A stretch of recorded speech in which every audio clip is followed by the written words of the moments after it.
তো আল্লাহ পৃথিবী চালায় কি দিয়ে? আল্লাহর সবচেয়ে বড় গুণ হচ্ছে ইন্নী হারামতু যুলমা আলাইয়া, আমি অত্যাচারকে আমার উপর হারাম করেছি। অথচ আমি আজিজ, মানে মহাপরাক্রমশালী, যা ইচ্ছা তাই করতে পারি, যা ইচ্ছা, কেউ জিজ্ঞেস করার নাই, এখনই যা ইচ্ছা তাই করতে পারবে। করে না কেন? আজিজুন হাকিম, ক্ষমতা থাকার পরেও তিনি প্রজ্ঞাময়, এই জন্য ন্যায় বিচার করেন। প্রত্যেকটা বান্দা, পশু পাখি, কীট পতঙ্গ, পঙ্গপাল, সবার সাথে আল্লাহ কি করেন? ন্যায় বিচার করেন। আর এই পুরো পৃথিবী তিনি নিষ্ঠার সাথে, সঠিক মানদণ্ডের সাথে, সূর্যকে কখন উঠতে হবে, চন্দ্রকে কখন ডুবতে হবে, রাত কখন হতে হবে, দিন কখন হতে হবে, বৃষ্টি কখন হতে হবে, কে কখন মারা যাবে, কার কখন জন্ম হবে, প্রত্যেকটা বিষয় পুঙ্খানুপুঙ্খ রূপে সাজানো আছে এক নিখুঁত মানদণ্ডে, ন্যায় বিচারে, ন্যায় নিষ্ঠার সাথে, সত্যবাদিতার সাথে আল্লাহ পৃথিবী চালান। এখন আপনি চাচ্ছেন ইসলামের নামে ক্ষমতা, মানে আপনাকে কার দয়ায় ক্ষমতায় আসতে হবে একটু বুঝেন। আমি চাচ্ছি যে আমি ইসলামের নামে ক্ষমতায় যাব, মানে ইসলামকে ক্ষমতায় নিয়ে যাব। তো আমাকে কার দয়ার দরকার হবে? আল্লাহর দয়া। তো আল্লাহ তার ক্ষমতা বন্টন করে রেখেছেন ন্যায় পরায়ণতা, ন্যায় বিচারের সাথে। আর আপনি আপনার বোনের সম্পত্তি দিয়েছেন ওই জায়গাতে যেখানে জমির দাম কম, দিয়েছেন না দেননি? আপনি আপনার বোনের সম্পত্তি, আপনার বোন আপনাকে না বলে বিক্রি করে দিয়েছে, এই জন্য মন খারাপ করে বোনকে আপনি আর আপনার বাড়িতে জায়গা দেন না। তো আল্লাহ ওই সম্পত্তি আপনার বোনকে দিয়ে গেছে, কিন্তু এই সম্পত্তির উপর আপনি অধিকার খাটাচ্ছেন। আপনি হচ্ছেন অন্যায় পরায়ণ। আপনি বোনের কাছে ক্ষমা নিয়ে জান্নাতে যেতে পারলেও আল্লাহ কোনোদিন আপনাকে রাষ্ট্র ক্ষমতা দিবেন না। গোলামি থাকবেন। অসংখ্য পদে পদে মুসলমানেরা রাষ্ট্র ক্ষমতায় যেতে পারছে না কেন? মুসলমানেরা মনে করেছে আমি বাহ্যিক যে ইবাদতগুলো আছে, এই বাহ্যিক ইবাদতগুলো দিয়ে মানুষকে ফাঁকি দিব, আল্লাহকে ফাঁকি দিব। এর নাম মুনাফিকি। এর নাম কি? মুনাফিকি। বাহ্যিক ইবাদত কি? সালাত, সিয়াম, হজ, যাকাত, এগুলো বাহ্যিক ইবাদত। সে আসলে চোর, সে আসলে মিথ্যুক, সে আসলে বাটপার, কিন্তু সেই বাহ্যিক ইবাদত দিয়ে তার মুনাফিকি ঢাকতে চায়। রাসূলুল্লাহ সাল্লাল্লাহু আলাইহি ওয়াসাল্লাম বলেছেন, আরবাউন মান কুন্না ফিহি, চারটা বৈশিষ্ট্য যার মধ্যে থাকবে, মুনাফিকান খালিসা, সে নিখুঁত মুনাফিক। এক, ইদা হাদ্দাসা কাযাবা, কথা বললে মিথ্যা বলে, ওয়া ইদা ওয়াদা আখলাফা, ওয়াদা করলে ভঙ্গ করে, ওয়া ইদা তুমিনা খানা, আমানত রাখা হলে খেয়ানত করে। আমানত কি? ওসির দায়িত্ব আমানত, ডিসির দায়িত্ব আমানত, প্রধানমন্ত্রীর দায়িত্ব আমানত, প্রিন্সিপালের দায়িত্ব আমানত, আপনি ভাই এটাও আমানত, আপনি পিতা এটাও আমানত, আপনি মেম্বার চেয়ারম্যান এটাও আমানত, আপনি এসিল্যান্ড সাব রেজিস্ট্রার এটাও আমানত। এই প্রত্যেকটা দায়িত্ব হচ্ছে আমানত। আমানতের খেয়ানত করে, এরা হচ্ছে খাঁটি মুনাফিক। তো এই যে খাঁটি মুনাফিক, এই মুনাফিকিটা ঢাকতে ও হজ করতে যায়। বুঝেননি মনে হয় আমার কথা? খাঁটি মুনাফিক, কিন্তু মুনাফিকি ঢাকতে জালসার অতিথি হয়ে দান করে নিজেকে দানবীর দেখাতে চায়।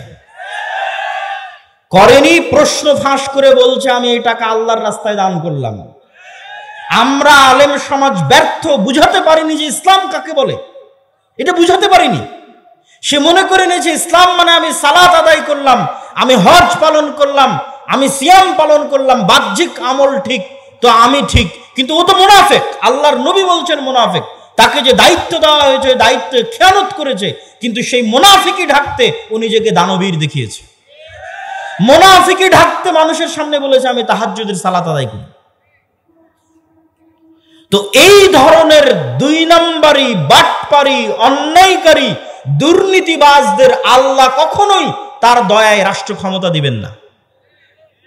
মুসলমানেরা যদি বলে গোলাম থাকবো না, ক্ষমতা চাই, তাহলে প্রথমত সত্যবাদী হতে হবে, ন্যায় পরায়ণ হতে হবে আল্লাহর নবীর মতো। মুহাম্মদ সাল্লাল্লাহু আলাইহি ওয়াসাল্লাম মক্কায় অন্য কোনো কিছুর জন্য প্রসিদ্ধ ছিলেন না। সত্যবাদিতার জন্য প্রসিদ্ধ ছিলেন, আমানতদারিতার জন্য প্রসিদ্ধ ছিলেন, ন্যায় পরায়ণতার জন্য প্রসিদ্ধ ছিলেন। তার ন্যায় পরায়ণতা, আমানতদারিতা, সত্যবাদিতার অসংখ্য ঘটনা শোনানো যাবে, কিন্তু এতটুকু বলে শেষ করি, আল্লাহর নবী যদি সত্যবাদী, আমানতদার, ন্যায় পরায়ণ না হতেন, তাহলে আবু সুফিয়ান কোনোদিন তার হাতে ইসলাম গ্রহণ করতেন না। আবু সুফিয়ান আল্লাহর নবীর চিরশত্রু, কিন্তু আবু সুফিয়ান জানে যে মুহাম্মদ সাল্লাল্লাহু আলাইহি ওয়াসাল্লাম সত্যবাদী। আবু সুফিয়ান জানে যে মুহাম্মদ সাল্লাল্লাহু আলাইহি ওয়াসাল্লাম ন্যায়পরায়ণ। সম্মানিত উপস্থিতি, তাহলে মুসলমানেরা যদি চায় রাষ্ট্র ক্ষমতায় যেতে, এক, ব্যক্তিগত জীবনে সত্যবাদী হতে হবে, ন্যায়পরায়ণ হতে হবে। ন্যায়পরায়ণ হওয়া খুবই কঠিন। বহু সালাফে সালিহিন বিবাহ করেননি, স্ত্রীর সাথে ন্যায়পরায়ণতা করতে পারবেন না এই ভয়ে। জিজ্ঞেস করেন আপনি নিজেকে, আমি নিজেকে যদি জিজ্ঞেস করি, প্রত্যেকটা মানুষ যদি নিজেকে জিজ্ঞেস করে সে তার স্ত্রীর সাথে ন্যায়পরায়ণ কিনা, উত্তর দিতে পারবে না সে ন্যায়পরায়ণ কিনা। স্ত্রীর সাথে ন্যায়পরায়ণ কিনা এই হিসাব দিতে কিয়ামতের মাঠে ফেঁসে যাবেন আপনি। বোনের সাথে ন্যায় বিচার করেছেন কিনা এই হিসাব দিতে কিয়ামতের মাঠে ফেঁসে যাবেন। আমরা বাঙালিরা আমাদের প্রত্যেকটা ধাপে ধাপে চরম দুর্নীতিবাজ। প্রত্যেকটা AC land sub registrar, 90% AC land sub registrar, OC, DC, নামাজি, আল্লাহওয়ালা, হাজি, উমরাকারী, কিন্তু নিজ নিজ দায়িত্বে আমানতের খেয়ানতকারী, মানে সব মুনাফিক। মুনাফিকি ঢাকতে বাহ্যিক ইবাদতগুলো করছে। এরা আজীবন গোলাম থাকবে, এদের পরবর্তী প্রজন্ম গোলাম থাকবে। স্বাধীন হতে চাইলে, মুক্ত হতে চাইলে ন্যায় বিচারক হতে হবে, সত্যবাদী হতে হবে, ন্যায়পরায়ণ হতে হবে, তাহলে স্বাধীন হবে, বাংলাদেশ স্বাধীন হবে। 3 নাম্বার, ইসলামকে যদি রাষ্ট্র ক্ষমতায় নিয়ে যেতে চান, তাহলে মুসলমানদেরকে তাদের কলোনিয়াল মাইন্ড সেট আপ, 190 বছর ব্রিটিশদের অধীনে আমরা যে গোলামীর জীবনযাপন করেছি, এই কলোনিয়াল মাইন্ড সেট আপ থেকে বের হয়ে এসে আপনাকে কট্টর হতে হবে নিজের দিনের উপর। নিজের দিনের উপর কট্টর হতে কেন বললাম? সারা পৃথিবী তার দিনের উপর কট্টর হচ্ছে, সারা পৃথিবী। আপনি ইহুদিদেরকে দেখেন, তারা তাদের দিনের উপর শতভাগ কট্টর, পৃথিবীর কাউকে পরোয়া করে না, কোনো কম্প্রোমাইজ নাই, তার দিন সে পালন করবে। পাশের ভারতকে দেখেন, হিন্দুত্ববাদী তার নামে, উগ্রবাদী তার নামে 10 বছর থেকে ভারতে ক্ষমতায় আছে। তারা তাদের নিজের দিনের উপর শতভাগ 100% কট্টর, কট্টর ও কঠোর। তারপরও মানুষ তাদেরকে সন্ত্রাসী বলতেছে না, জঙ্গি বলতেছে না। আর মুসলমান শুধু পেয়েছে কম্প্রোমাইজ করা, আর কিছু না। মুসলমান শুধু নিজেকে সাধু দেখাতে চায় পৃথিবীর কাছে, বলে আমি অনেক বড় সেকুলার, আমি অনেক বড় লিবারেল। পৃথিবী বলছে আমি অনেক বড় হিন্দু, পৃথিবী বলছে আমি সবচেয়ে শক্তিশালী ইহুদি। মুসলমান বলছে আমি সেকুলার, আমি লিবারেল, আমি অনেক উদার, আমি অসাম্প্রদায়িক, আমি সেকুলার, আমি ধর্মনিরপেক্ষ, আমি খুব ভালো। অথচ পৃথিবী বলছে আমি শক্তিশালী হিন্দু, আমি কট্টর হিন্দু। পৃথিবী বলছে আমি কট্টর ইহুদি, আর পৃথিবী বলছে আমি কট্টর খ্রিস্টান। আর মুসলমানকে যদি 2টা থাপ্পড় দিচ্ছে, তাও উঠে বলতেছে ভাই আমি খুব সাধু। ওকে যদি হত্যা করছে, তাও বলছে আমি খুব সাধু, আমি সেকুলার, আমি লিবারেল। এই কম্প্রোমাইজ করে স্বাধীনতা টিকবে না। আপনাকে বলতে হবে, পার্শ্ববর্তীরা যেমন বলতেছে আমি কট্টর হিন্দু, পার্শ্ববর্তীরা যেমন বলতেছে আমি কট্টর ইহুদি, আপনাকে বলতে হবে আমি কট্টর মুসলিম। যেই দিন বলতে পারবেন সাহস করে আমি কট্টর মুসলিম, ওই দিন স্বাধীন হয়ে গেছে। ওই দিন বাংলাদেশ স্বাধীন হয়ে গেছে, পৃথিবীর মুসলমানেরা স্বাধীন হয়ে গেছে। কিন্তু কলোনিয়াল মাইন্ড সেট আপ থেকে বেরিয়ে আসতে হবে। কলোনিয়াল মাইন্ড সেট মানে ঔপনিবেশিক গোলামির জিঞ্জির। সারা পৃথিবীতে মুসলমানেরা যেখানে যত সমস্যায় আছে, প্রত্যেক সমস্যার পিছনে ঔপনিবেশিক গোলামির জিঞ্জির আছে। 190 বছরের ইতিহাস। আপনি ইংরেজি কেউ বললে তাকে ভালো কেন লাগে?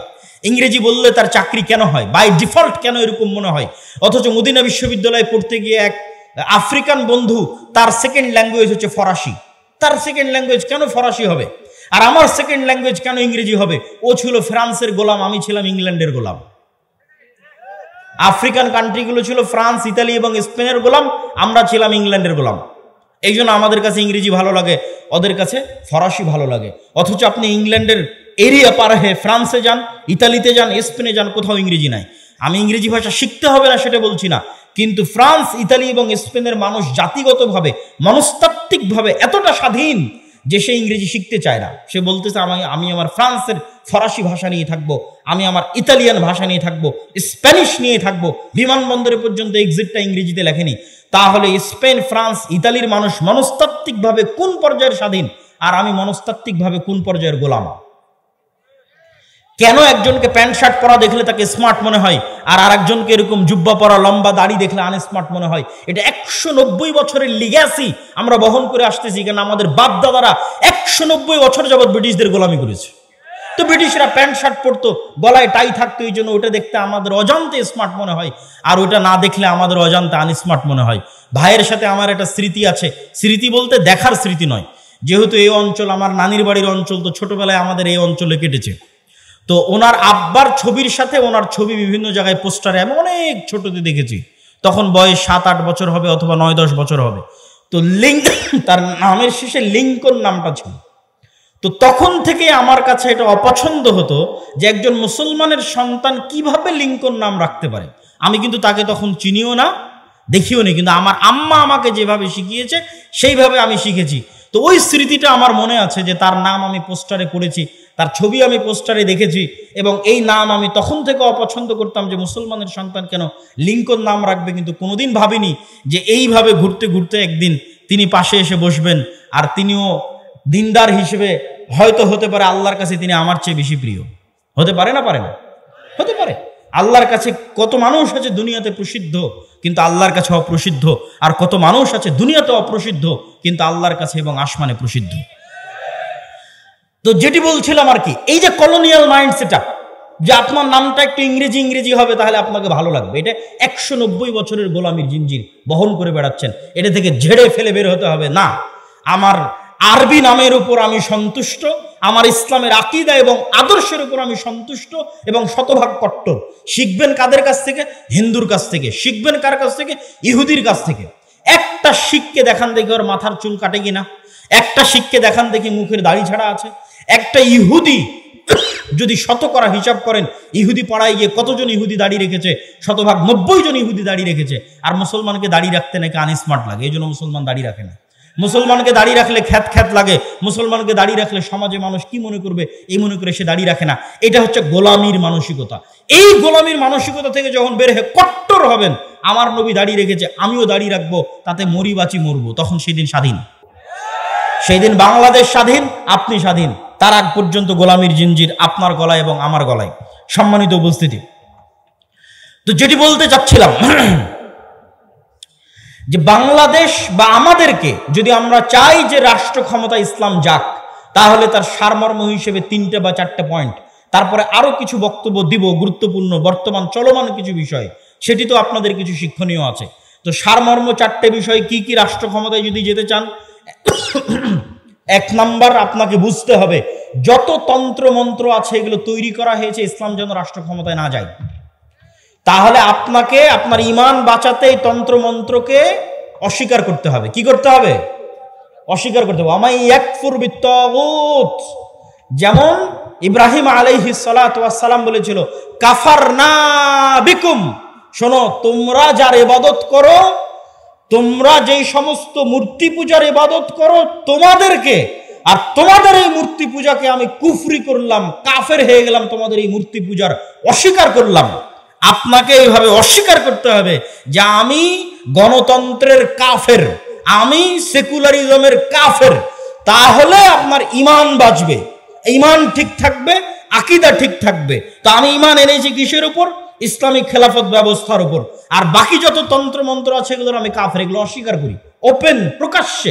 কেননা এগুলোর অস্বীকারের মধ্যে ইসলামের ক্ষমতার উত্থান আছে, আর এগুলোর অস্বীকারের মধ্যে ইসলামের ক্ষমতার, এগুলো অস্বীকার না করলে ইসলামের ক্ষমতার উত্থান নাই। 2, আপনাদেরকে ব্যক্তিগত জীবনে সত্যবাদী এবং ন্যায়পরায়ণ হতে হবে, না হলে আল্লাহর দয়ায় আল্লাহ আপনাকে ক্ষমতা দিবে না। আল্লাহ জালেমকে, মিথ্যুককে ক্ষমতা দেয় না, আল্লাহ ন্যায়পরায়ণ সত্যবাদীকে তার দয়ায় ক্ষমতা দেয়। আপনার সালাত সিয়াম তখনই কাজে লাগবে যখন আপনার সালাত সিয়াম মুহাম্মদ সাল্লাল্লাহু আলাইহি ওয়াসাল্লামের মতো হবে। আপনি তো মুনাফেক অবস্থায় সালাতে দাঁড়িয়েছেন, বোনকে সম্পত্তিতে ভাগ দেননি মানে মুনাফেক অবস্থায় সালাতে দাঁড়িয়েছেন। আর আল্লাহর নবী শতভাগ সত্যবাদী ন্যায়পরায়ণ অবস্থায় সালাতে দাঁড়িয়েছে, অন্তর পরিষ্কার অবস্থায় সালাতে দাঁড়িয়েছে।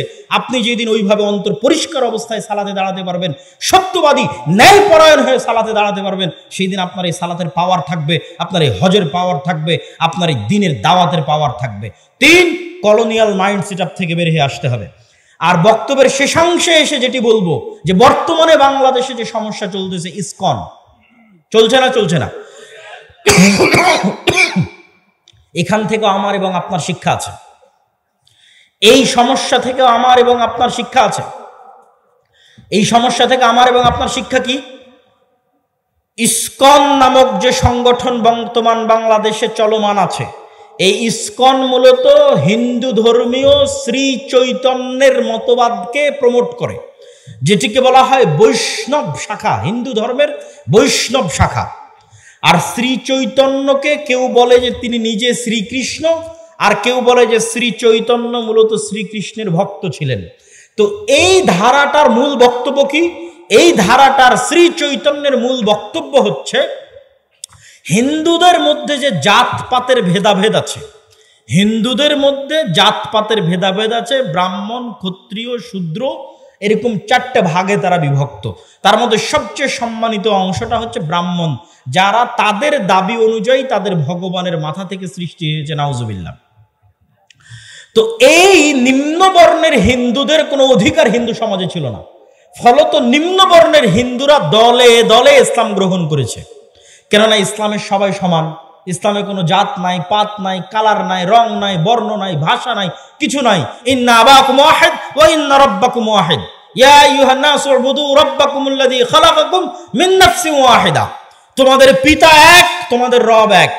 জো বাইডেনের পিতা, নরেন্দ্র মোদীর পিতা, ডক্টর ইউনূসের পিতা একজনই, আদম আলাইহিস সালাতু ওয়াস সালাম। তো ইসলামের সবাই সমান, এখানে কোনো জাতপাত নাই, রং বর্ণ কিছু নাই। তো এই জন্য নিম্ন বর্ণের হিন্দুরা দলে দলে ইসলাম গ্রহণ করেছে। নিম্ন বর্ণের হিন্দুদেরকে ইসলাম থেকে ঠেকাতে, নিম্ন বর্ণের হিন্দুদেরকে পাওয়ারফুল করার জন্য, হিন্দু সমাজে তাদের একটা জায়গা তৈরি করার জন্য শ্রী চৈতন্যের মতবাদের আবির্ভাব হয়, যেটিকে হিন্দু ধর্মের বৈষ্ণব শাখা বলে। এটিকে নিয়ে কাজ করে ইসকন। এই জন্য ইসকনের বড় বড় মন্দিরগুলো নিম্ন বর্ণের হিন্দুরা যেখানে বেশি থাকে ওখানে আছে। ঢাকার স্বামীবাগ পুরোটা মেথরপট্টি, ওই মেথরপট্টির মধ্যে স্বামীবাগের সবচেয়ে বড় ইসকন মন্দির সেখানে নির্মিত। সিলেটের চা বাগানের শ্রমিকরা নিম্নবর্ণের হিন্দু, ওই সিলেটের চা বাগানের শ্রমিকদের মধ্যে ইসকন খুবই শক্তিশালী। বাংলাদেশের রাষ্ট্রপক্ষের আইনজীবী সাইফুল ইসলাম আলিফ ভাইকে মেথরপট্টিতে হত্যা করা হয়েছে, কেননা মেথরপট্টিতে ইসকন সবচেয়ে শক্তিশালী। নিম্নবর্ণের হিন্দুদের নিয়ে ইসকন কাজ করে। আর ইসকনের কাজ কি? ইসকনের মূল টার্গেট কি? ইহুদিরা ইসরায়েল কিভাবে প্রতিষ্ঠা করেছে? ইহুদিরা ইসরায়েল প্রতিষ্ঠা করেছে কাঁদতে কাঁদতে, মায়া কান্না দিয়ে। আপনার মনে হয় যে আমেরিকা মুসলমানের শত্রু, তাই ইসরায়েলকে টাকা পয়সা, ধন সম্পদ, অর্থ, অস্ত্র দেয় না। মুসলমানের শত্রুতার কারণে যতটা না দেয়, তার চেয়ে বেশি দেয় এই মনে করে যে এরা হচ্ছে অসহায়, এদের থাকার জায়গা নাই, এদের দেখার কেউ নাই। আর এই অসহায়ত্বটা তৈরি করেছে ইহুদিরা। হলোকাস্ট, হিটলার হলোকাস্টে ইহুদিদেরকে হত্যা করেছিল, ওই এক ঘটনা বিক্রি করে এখন পর্যন্ত ইহুদিরা চলতেছে যে আমাদের পৃথিবীতে থাকার জায়গা নাই, আমরা কই যাব।